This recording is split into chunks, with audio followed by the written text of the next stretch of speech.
Welcome to the Rich Report, a podcast with news and information on the world of big data. Today, my guest is from Tengen. They're the folks that do MongoDB. We have Ed Servan-Shreiber. He's Director of Solutions Architecture at the company. Ed, welcome to the show today. Thank you very much. Hello. Hey, well, thanks for coming on, Ed. I thought we'd just start with, an update. I brought your slides up. Let's go through that, and then we'll follow it with a Q&A. Excellent.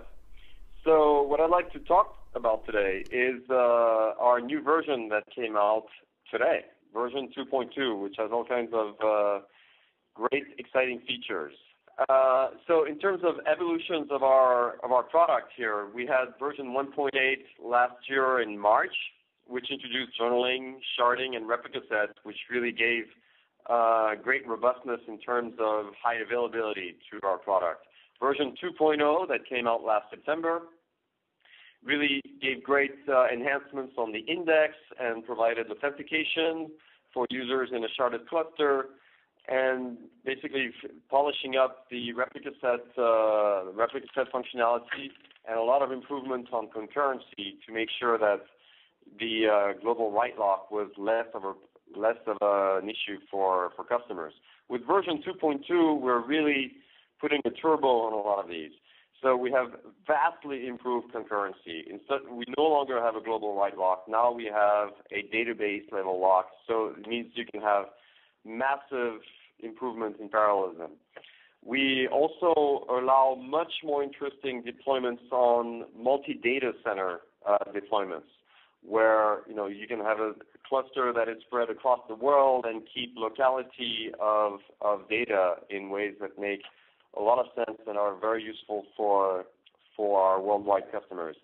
And we introduced also an aggregation framework, which gives an SQL-like capacity to aggregate data on MongoDB. So the real theme here is to make it much easier to develop and much easier to operate. I mean, we provide some more tools and an operational behavior that is much more welcoming to large clusters and large deployments over multi-data centers and for larger enterprises that require authentication, for example. And with this comes the requirement to have better performance and scalability for, again, large clusters, large data sets, and important throughputs.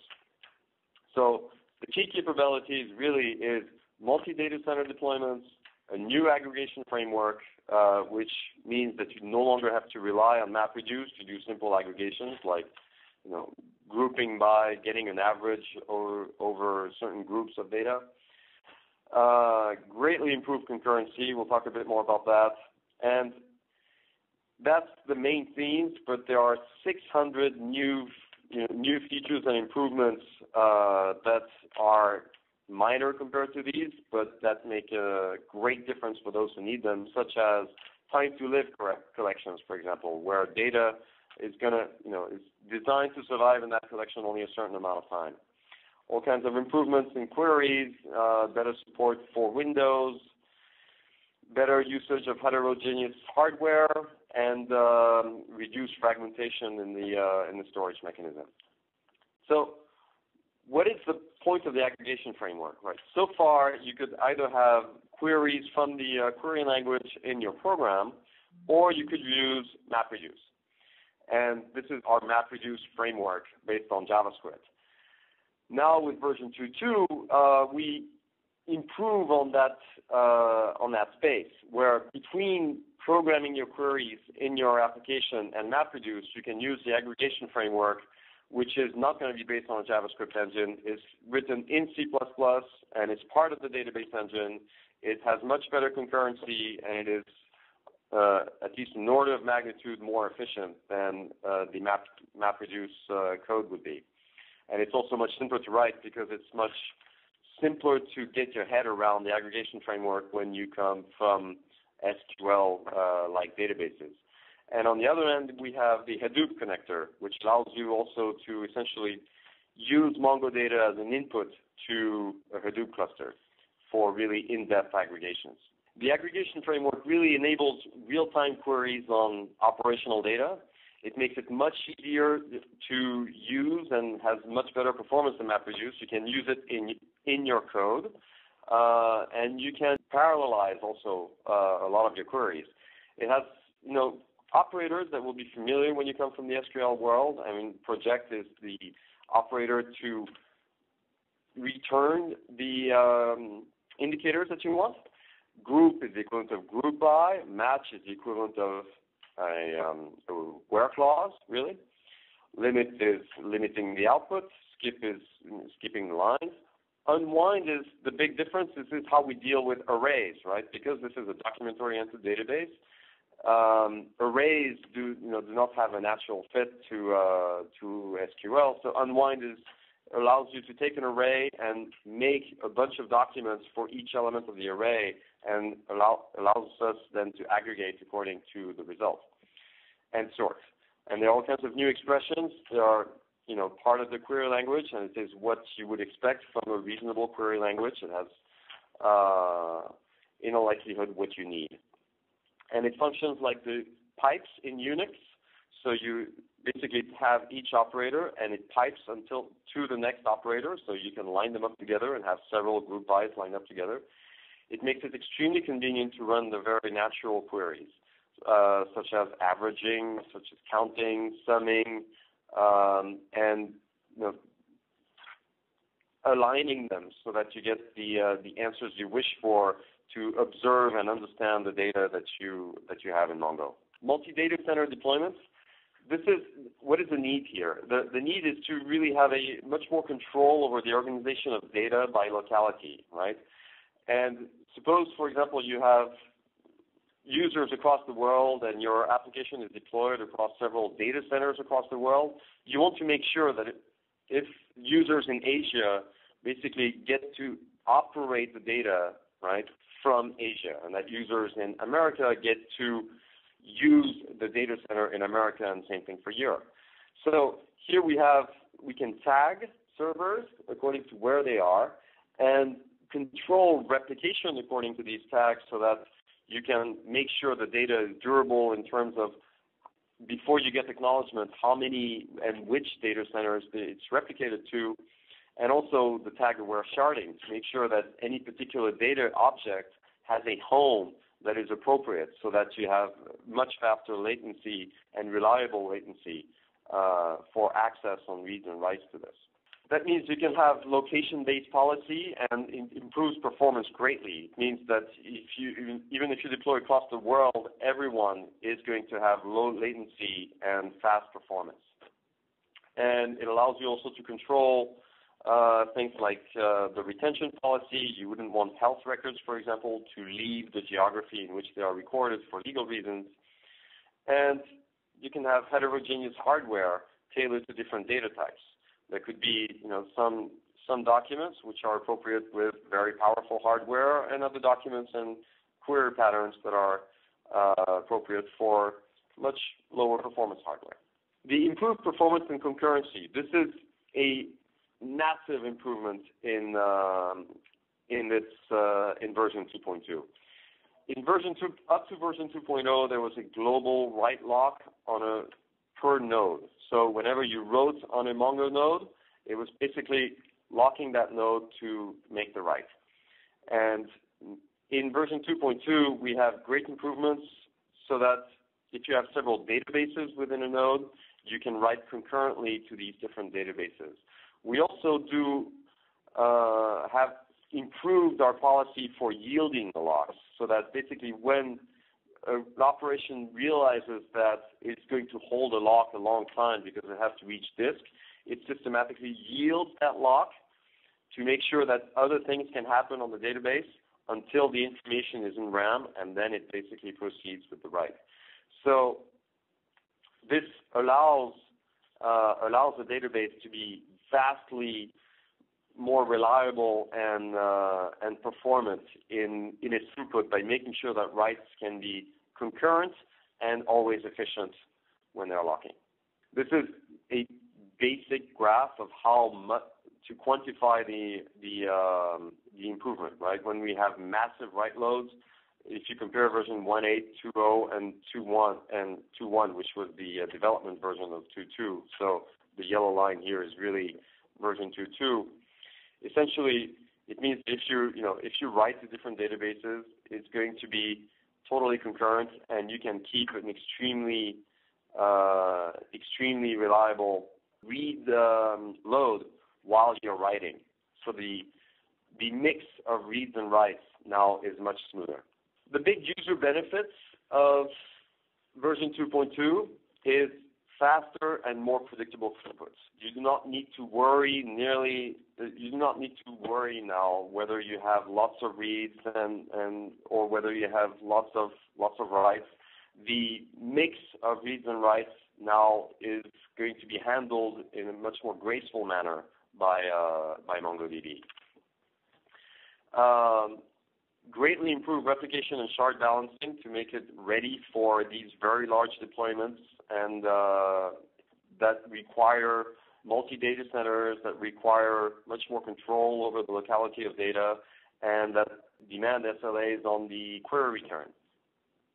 And also we introduced new monitoring functionality to make sure that you can observe you can have much finer control and observation of your cluster. You can now see page faults by database and number of page faults that get aborted, which was not something that you could really have access to before. This is just to give you a sense of where MongoDB stands. We have thousands of organizations that are using MongoDB, including Disney, including eBay, including the Guild Group, including MTV, Foursquare, the New York Times. So we have very varied industries and very varied organizations that are relying on MongoDB for often what are mission-critical applications. And we are observing quite a horizon of use cases, which are not. This is not a complete view of the use cases of Mongo at all. We want to stress that we have 150,000 downloads a month, and a lot of these uses we do not know about them because they don't necessarily talk to us. It is an open source product. So this is only a view of the people whom we have a direct relationship with. A big usage is content management, such as Shutterfly, where all of the pictures of Shutterfly are essentially the metadata is managed on Mongo. Operational intelligence is really imagine that every check-in on Foursquare is basically going to Mongo so that it can accumulate analytics such as how many check-ins for this user, how many check-ins for this site, for this location, and for this group of people. So all the analytics that Foursquare built originate in Mongo. E-commerce, the Guild Group basically manages its the products that it has to deliver on Mongo. User data management. So Electronic Arts is the games that they are delivering. The users are managed on Mongo to basically see where they stood on which game and the status of their last play and who they played with before and every time they come to play, and it's managed on Mongo, and the updates of their status is managed on Mongo. In high volume data feeds, there's unfortunately one logo missing on this because it includes the CERN, and we participated in we're very proud to say that we participated in the discovery of the Higgs boson because CERN actually uses Mongo. But this is when you have a lot of data feeds coming to one place, and you have to aggregate all these feeds to get some intelligence about data. So WordNik, which is the Internet Dictionary, basically scrapes all kinds of data on the use of the English language and accumulates this into updated view of how these words are used today. And as our last slide, we want to stress that MongoDB now is the leading NoSQL solution according to reasonable indicators such as on Indeed, the fastest growing job skill that is searched for is MongoDB only next to HTML5. The Jaspersoft Big Data Index shows that the demand for MongoDB saw an enormous spike since last year. Google searches, we dominate the field, and according to 451 Research, MongoDB is increasing the dominance of the NoSQL field over the year. So we're extremely excited to release version 2.2, and we really believe that this is going to make our lead in the field even stronger. Well, great. Well, thank you for that, Ed. A couple of questions here. With this diverse, growing user community that you guys have, how do you pick the features that are going to come out in the next release? How do you prioritize? That's a very good question. One way that users get to contribute to this is all of the questions that and feature requests go into Jira for us, and this is how we manage the product evolution and the comments that people have about the product. And you can vote on which features are important to you. And one of the mechanisms we use to steer product development is what people have voted on. And looking at this broad swath of customers you have out there, do you see that continuing to grow? I mean, is the sky the limit for a company like 10gen? Absolutely. So far, there has been many startups and mid-sized companies that and say a few very large enterprises that were customers of Mongo, and now we're seeing that change quite dramatically, where many large enterprises who are naturally more conservative and risk-averse in terms of the technology they choose to adopt are demonstrating very strong interest and becoming customers. And do you think that the fact that you are based on open source, is that a real advantage for you guys out there in the marketplace? So we certainly feel it's a great advantage because it helps adoption. Our strong focus has been we want it to be easy to start using Mongo. When a developer starts using Mongo, we want him to be able to get a good experience within a half day, within a couple of days, so that he feels that it's just extremely easy to use and wants to promote it and wants to push it in his institution, environment, or company. So often what this translates to is that the open source product means that when we show up in a company, because it's open source, people have already downloaded the product, people have already made a prototype with the product, and essentially they have already done a POC themselves because they could try it themselves. And this just sets the discussion at a completely different stage when they start talking to us, because they already have precise discussions, precise ideas, a precise use case, and a precise intent. And it accelerates the process tremendously. There is also the obvious thing about the open source is that we have a very strong and active community who keep developing new features around the product, right? New aspects and new tools around the product, which end up being used by corporations, startups, and other companies and nonprofit organizations. All of these tools and drivers for say, a driver to link to R, or little tools, monitoring tools and UI tools. A lot of these are contributed by the community, and they end up being used. Well, terrific. Ed, I see, 10gen, it just seems like everywhere I go as I follow this space for Inside Big Data. So congratulations on your new release, and thank you for coming on the show today. Thank you so much. It was a pleasure. You bet.